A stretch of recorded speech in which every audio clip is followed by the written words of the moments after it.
For the safety of your smile, use Pepsodent twice a day. See your dentist twice a year.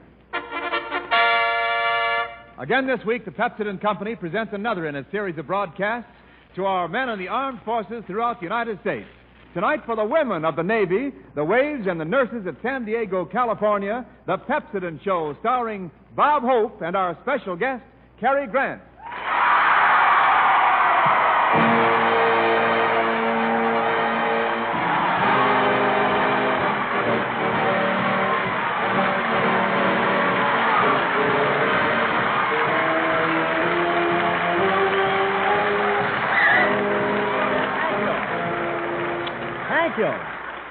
Thank you. How do you do, ladies and gentlemen? This is Bob, San Diego Naval Base Hospital Hope.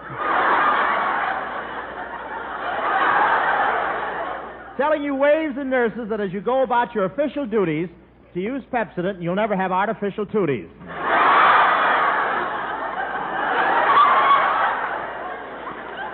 Well, here we are at the San Diego Naval Hospital. What a great reception I got when I arrived here today. These nurses took one look at me and came rushing to me with blood plasma and an oxygen tent.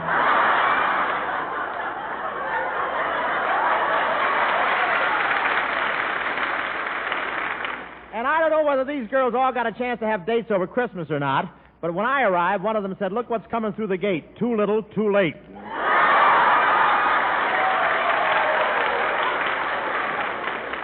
Yes, sir. They have waves here. You know what a wave is. That's a whack with salt water in her blood.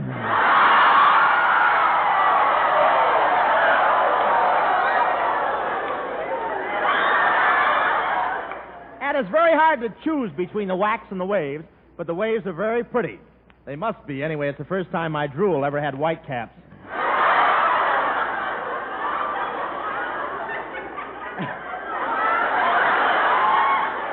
These waves come from every state in the Union. There's a lot of northern girls here and a lot of southern comfort, too. But these waves can't forget their girls. I saw one wave who had such long fingernails, every time she saluted an officer, she cut the medals off his chest.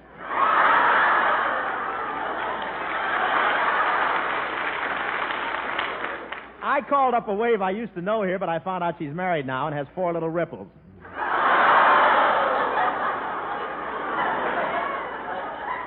That's not so funny, but it's cute, isn't it? And the girls here live in permanent dormitories and sleep in bunks. You know what a bunk is? That's a bookshelf with a mattress.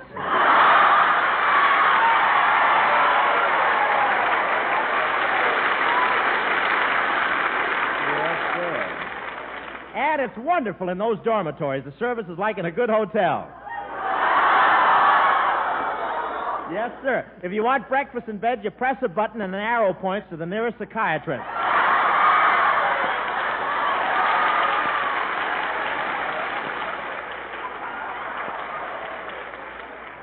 Of course, the waves and nurses don't wear powder and lipstick when they're working. They're the only branch of the service that go unarmed when they're on duty and keep their heavy artillery for shore leave.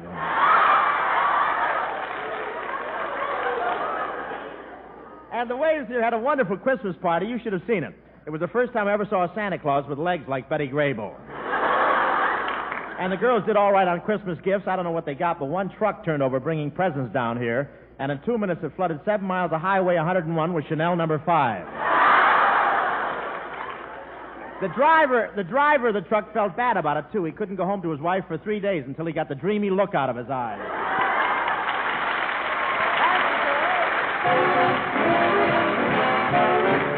Poor Miriam, neglected using Irium. Past the corner she'd walk, not a guy would rock. Hello. Oh, no. Uh-oh. Let's go. Yeah. So girls, don't be like Miriam. Use Irium. It's the film you feel on your teeth that makes your teeth look dull.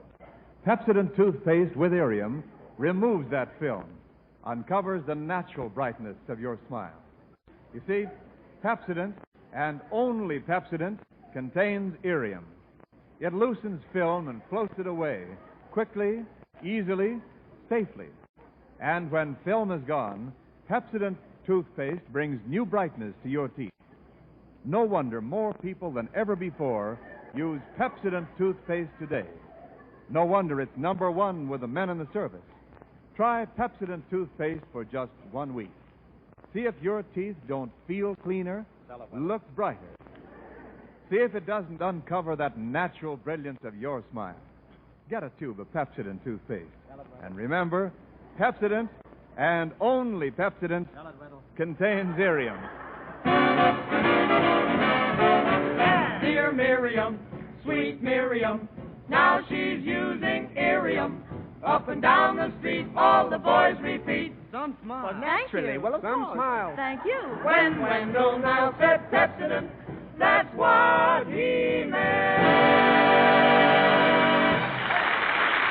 And here comes Francis Langford.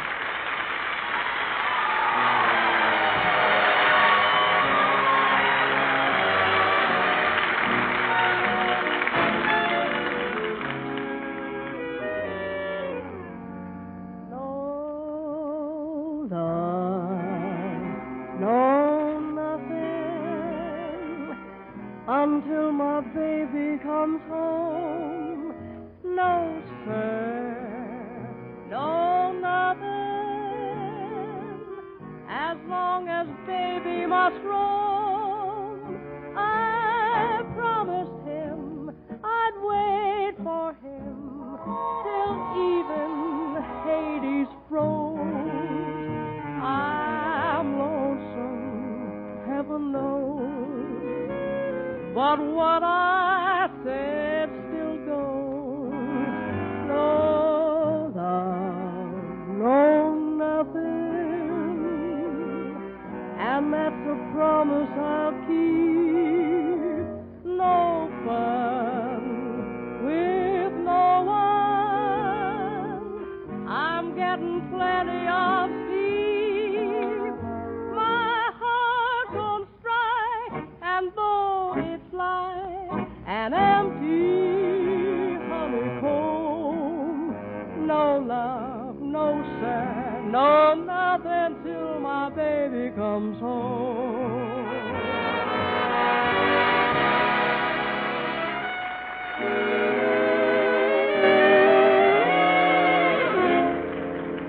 No love, no nothing,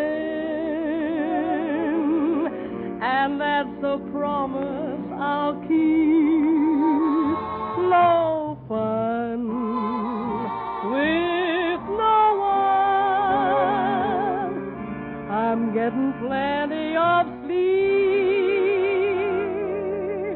My heart's on strike, and though it's like an empty honeycomb, no love, no sir, no nothing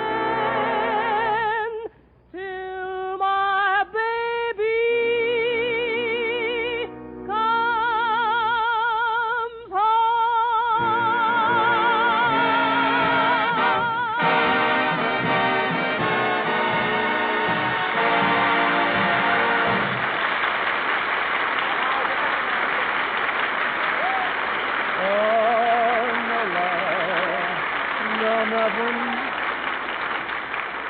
Oh, that was very pretty, singing No Love, No Nothing. That was Francis. Well, Francis, you have a nice Christmas? Oh, just wonderful, Bob. And I can't thank you enough for your lovely present. It's worth more than $5,000 to me, and I'll treasure it forever. Oh, it's a nice present, all right. I guess that shows you what kind of guy I am, Francis. It really does, Bob.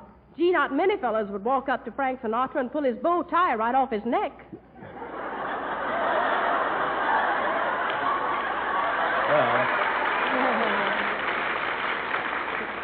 Well, that Crosby will do anything for money, you know.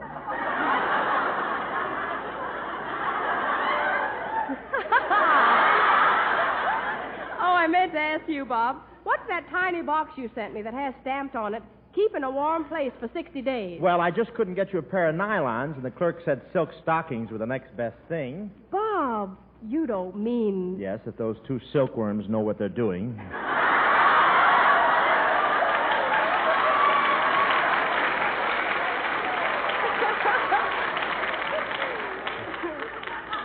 Say, Chuck. I haven't heard from their agent lately, but I imagine. Tell me, Francis, did you like that party at my house Christmas afternoon? Oh, it was wonderful, Bob. But there's a point of etiquette I want to make. At the entrance to the dining room, you should have had a butler. A butler? Yes, not a cashier.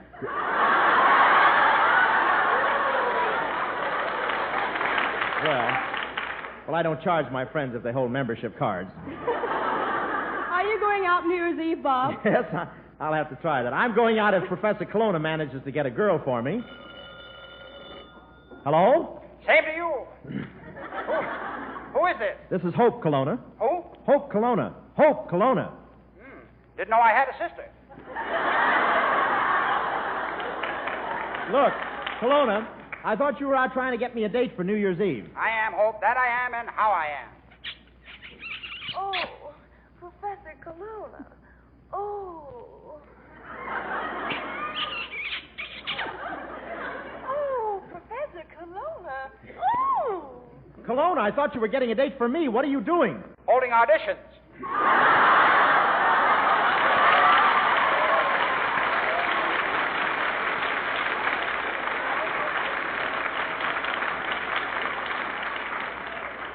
You get pretty good parts, don't you, huh? Colonna, what's the matter with you anyway? Well, Hope, I never told anybody this, but the day I was born, I was dropped down 29 chimneys. When you were born? When you were born, you were dropped down 29 chimneys? How come? Stark had hiccups. Well, look. Professor, get busy. You're supposed to be getting me a date for New Year's Eve. Yes, Hope, and I've got one for you. She's beautiful, got big blue eyes and soft brown hair, and you won't have to spend much money on her. You think she'll be a good date for New Year's Eve? Certainly. Moo. You see? She'll even bring her own drinks.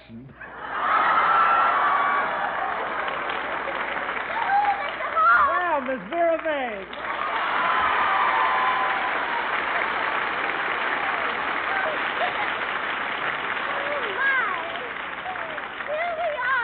Hope, and I'm so glad to be here.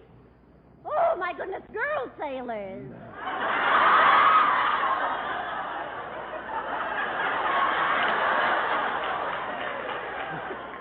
Yes, what about it? Double-crossed me, didn't you? No, really, I'm very interested in these wonderful young waves and nurses, Mr. Hope. You know, I was once a nurse myself. Robert Taylor was my patient. Really? Did you recover? Say, with all these waves and nurses in San Diego, Miss Vega, it looks like you'll have to take a back seat while you're here. Oh, I don't mind. You don't? Well, that's the first time I ever saw you willing to take a back seat. Well, why shouldn't I? There's not a back seat in town that hasn't got a sailor in it.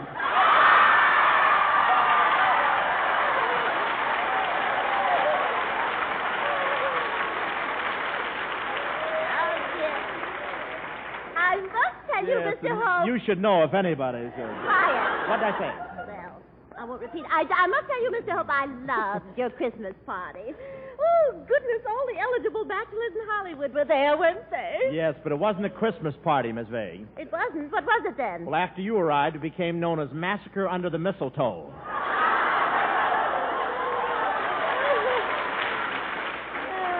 my, bless your heart, Mr. Hope.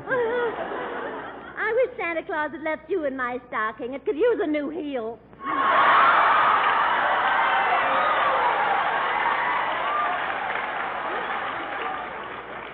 Well, Miss Vega, have you made any of your New Year's resolutions yet? Oh, yes, I have, Mr. Hope. 1944 would see a different Vera Vague. Cool, aloof, waiting for the men to come to her. Well, what happens if they don't come? It's back to the flying tackle again. But really, truly, I've made some wonderful resolutions. I've positively decided to quit whistling at men. You have decided. Yes. You decided to quit whistling at men, huh? Oh, yes. It's hard enough to run them down. Why should I give them warning?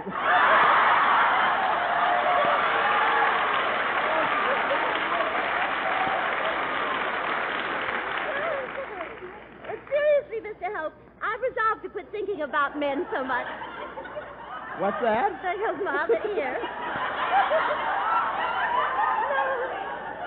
You Did this fall out of your nose? I'll fix it out.